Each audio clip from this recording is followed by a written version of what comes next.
Bienvenue Jean-Christophe Lagarde. Merci d'être avec nous. Bon matin, vous êtes notre premier invité. Comment vous qualifiez la défaite de François Fillon et de vous, ses alliés? Évidemment d'une déception, mais... Une déception seulement. Le résultat du premier tour, qu'est-ce que vous voulez que je vous dise?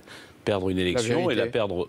justement, perdre une élection et perdre une élection au premier tour, c'est évidemment une déception pour tous les Français qui voulaient à la fois un changement profond, économique, éducatif, pour reconstruire une véritable éducation nationale, ascenseur social, pour pouvoir rétablir l'autorité de l'État, la sécurité. C'est une campagne qui a été menée dans les conditions qu'on connaît.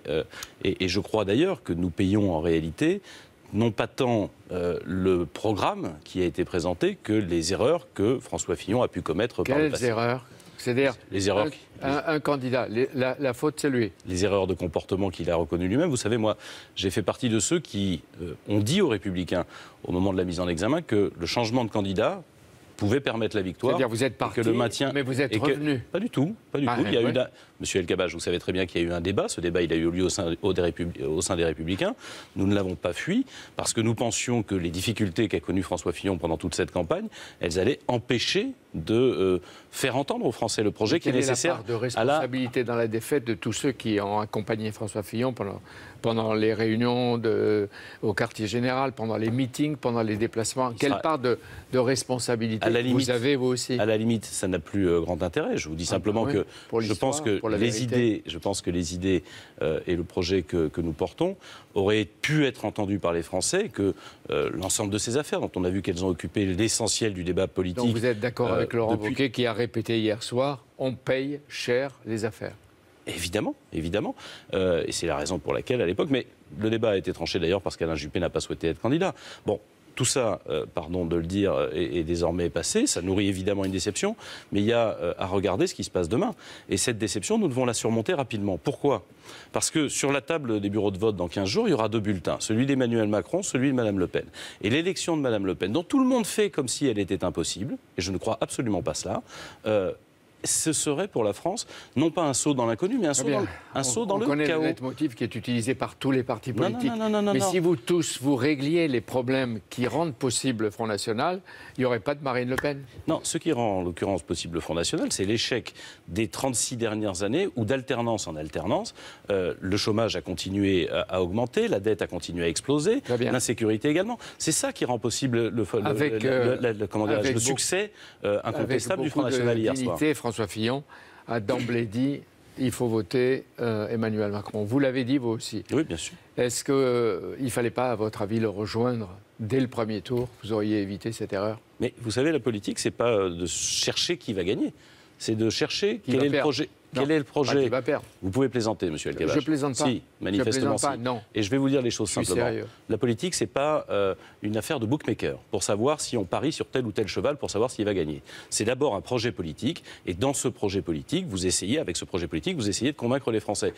Pardon de vous dire que je ne suis pas convaincu par le programme d'Emmanuel Macron. Par exemple, je ne suis pas d'accord avec l'augmentation de la CSG, dont je pense qu'elle est une erreur pour l'économie française. Je ne pense pas vous allez quand même voter pour lui. Je ne pense pas qu'expliquer aux Français qu'alors que la durée de vie s'allonge, il faut, comment dirais-je, ne pas allonger la durée de cotisation des retraites, comme l'ont fait les Allemands. Je pense en réalité que la France a besoin, les Français ont besoin que nous fassions tous un effort ensemble pour redresser notre économie, pour recréer de l'emploi. Mais pardon, ça nécessite quelques efforts. Et ces efforts, je ne les ai pas entendus dans le discours d'Emmanuel Macron. Vous choisissez de voter pour Emmanuel Macron dans 15 jours, au deuxième tour de la présidentielle. Parce que nous faisons évidemment barrage au Front National. Comme je le disais, il y aura deux bulletins sur la table. Bien. Pardon, laissez-moi terminer, puisque je n'ai même pas pu exprimer ça. Il y aura deux bulletins. Le premier bulletin, celui de Mme Le Pen, c'est en l'occurrence un bulletin qui nous emmène dans le chaos. Chaos moral et républicain d'abord, parce que l'extrême droite s'est toujours construite sur la division entre les Français en fonction de leur origine ethnique ou de leur appartenance religieuse. Deuxième chose, chaos économique. Tous les économistes, vous le savez bien, monsieur El-Kabbach, le disent. Le programme de Mme Le Pen, 160 milliards de déficit supplémentaire, plus personne ne nous prêterait l'argent. La France irait à la banqueroute. Heureusement que ce programme ne sera pas appliqué, en tout cas je l'espère. Pour servir d'épouvantail. Et ce n'est pas un épouvantail. Vous pouvez expliquer aux Français que 160 milliards de dépenses supplémentaires, c'est tenable pour la France et on veut passer ça sous le boisseau pour d'autres sujets politiciens. Que pourtant près de 8 millions de Français ont voté librement pour ce plan qui conduit au chaos moral, politique, spirituel et économique. Eh bien parce que le débat n'a pas eu lieu et je pense qu'il faut qu'il ait lieu là, la faute justement, à qui? même si vous cherchez Pourquoi il n'a pas eu lieu? la faute aux affaires qui ont été, comment dirais-je, l'objet principal de la discussion de la présidentielle. Et je répète, avoir le débat économique. Vous savez, j'ai été frappé la semaine dernière par un chef d'entreprise qui a, je crois que c'est le PDG de Paprec, qui a expliqué, par exemple, que la sortie de l'euro pour son entreprise, alors qu'il vient d'emprunter 500 millions, c'est 100 millions d'euros de dettes supplémentaires, ça coule son entreprise. C'est vrai pour tous les artisans dans notre pays. Ce sont eux qui sont l'essentiel des employeurs de notre pays. C'est-à-dire que ce programme économique qui peut présenter l'apparence, entre guillemets, de la facilité, serait un suicide économique pour notre pays. Et qui paierait les pots cassés? Et ça nous amènerait au chaos social. Le chaos social, ce serait en réalité les personnes les plus précaires dans notre pays qui paieraient directement la facture d'une éventuelle élection de Mme Le Pen. Pardon, ce n'est pas les gens bien installés qui auraient à craindre de Mme Le Pen. C'est en l'occurrence les plus précaires, ceux qui ont les emplois les plus instables, qui seraient les premiers frappés par la crise économique qu'elle induirait. Le centre est divisé, il n'échappe pas lui non plus à la crise qui frappe les grands partis politiques. Mais comment vous allez expliquer, peut-être aux Français, que vous faites campagne pour Emmanuel Macron jusqu'au 7 mai et le 8 mai, vous commencez à le combattre? Où est la logique? Vous savez, les Français sont parfaitement intelligents, ils sont capables de comprendre. Ils l'ont montré, là. Ils sont balayant les grands partis politiques. Si c'est votre choix et votre vote. Non, mon choix ne vous intéresse pas, ne vous concerne pas. Non, mais vous dites en l'occurrence qu'ils l'ont montré. Moi, je dis simplement qu'il y a 4 blocs aujourd'hui. Monsieur El Kabbach, il y a 4 blocs aujourd'hui. Il y a un peu plus de 23-24% pour M. Macron.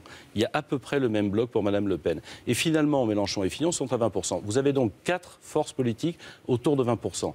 Tout le monde est capable de comprendre que Mme Le Pen représente un tel danger, non pas sa personne, mais son programme économique pour notre pays, qu'il s'agit d'abord de faire en sorte qu'elle ne devienne pas présidente de la République, et qu'il y aura, après cette élection, un débat législatif qui permettra de définir un programme et qui permettra de définir une majorité. Stratégie de l'UDI. Mais l'UDI va faire donc campagne pour la victoire d'Emmanuel Macron. Vous appartenez de facto à la majorité présidentielle ce matin. Oh, vous savez, autant que le Parti socialiste a appartenu à la majorité présidentielle de Jacques Chirac. Ça n'en a pas fait, entre guillemets, les membres de sa majorité législative. Et donc il s'agit évidemment d'abord de faire en sorte qu'on ait un président de la République qui respecte les valeurs démocratiques, l'histoire de la France, la culture de notre pays. Et puis ensuite, il y aura le débat législatif. Sans doute d'ailleurs le débat sur les programmes qui n'a pas été possible pendant l'élection présidentielle, pour 2 raisons. La première raison, c'est les affaires qui ont envahi, entre guillemets, ce débat. Et la deuxième raison, c'est que Emmanuel Macron disait lui-même, j'ai un projet, pas de programme, pour les législatives, il faudra un programme.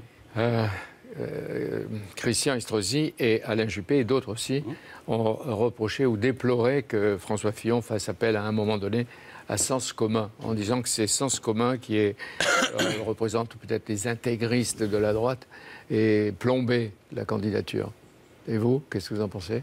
Je ne sais pas s'ils ont plombé la candidature, mais en tout état de cause, il n'aurait pas été possible que Sens commun soit la colonne vertébrale ou l'axe central d'une majorité éventuelle, ou demain d'une majorité. Pourquoi ? Tout simplement parce que c'est un mouvement très mobilisé, très organisé, et pour autant marginal dans l'opinion politique française. Mais avec de l'influence. Il avait de l'influence dans cette campagne, parce qu'alors que tout le monde avait des doutes sur la capacité à François Fillon de convaincre, à partir de notre projet, du fait des difficultés personnelles qu'il rencontrait, il a su trouver sur Sens commun un certain nombre de gens sur qui s'appuyer. Ça n'en fait pas. Le président de France commun, ça n'en fait pas. 8h45. Ça n'en fait pas l'axe principal de l'opposition. Mais un axe influent, un élément influent de l'axe. Qui doit conduire la bataille de la droite et du centre pour les législatives ? Nicolas Sarkozy ? Écoutez, on verra ça. Non, je crois d'abord qu'il n'en a pas je remarque. Je crois. Mais non. Mais, Monsieur Gabache, vous pouvez m'expliquer comment éliminer dans son propre camp, lors de la primaire, en réunissant grosso modo un participant sur 5, il serait aujourd'hui celui qui peut conduire le combat. Alors, non, et je crois en plus surtout que ce n'est pas son intention. Je ne sais pas pourquoi on lui prêterait ce genre d'intention. Vous pour le centre ? Et donc, le centre UDI. La discussion, elle aura lieu. Permettez-moi de vous dire que l'élection législative, elle commencera le 8 mai, pas avant. Quand on connaîtra le président de la République et quand on sera sûr qu'on aura évité le danger de Marine Le Pen. D'ici là, vous souhaitez rencontrer Emmanuel Macron ? Ça, c'est à lui, en l'occurrence, de voir comment il. Mais vous voyez s'il vous dit oui. Moi, je n'ai pas d'objection. L'UDI, vous le voyez à partir du moment où j'ai dit que j'appelais à voter pour lui et que l'UDI, dans son ensemble, appelle à voter pour lui, très franchement, s'il souhaite qu'on se rencontre, on se rencontrera. Mais vous pouvez faire des meetings avec lui. Mais ce ne sera pas pour des discussions de tambouille. Vous pensez que vous pouvez faire campagne et des meetings avec lui? Ce sera d'abord, effectivement, pour convaincre les Français, mais pourquoi pas lors de meetings, mais c'est à lui de voir dans quelles conditions il veut rassembler les Français. À terme, l'UDI, pour le centre, est-ce que ce sera un centre qui s'opposera ou qui cohabitera? Là-dessus, l'UDI a toujours eu la même attitude. À chaque fois qu'un projet de loi est présenté, on regarde s'il est bon pour les Français. On avait voté, par exemple, les emplois d'avenir de M. Hollande. Si demain, Emmanuel Macron propose, notamment dans le domaine européen, un certain nombre de réformes qui sont nécessaires pour reconstruire une Europe qui fonctionne, évidemment qu'on le soutiendra. Si demain, il propose l'augmentation de la CSG, évidemment qu'on le combattra. Merci d'être venu. À 7h43, je recevrai Stéphane Le Foll. Merci à vous. Merci.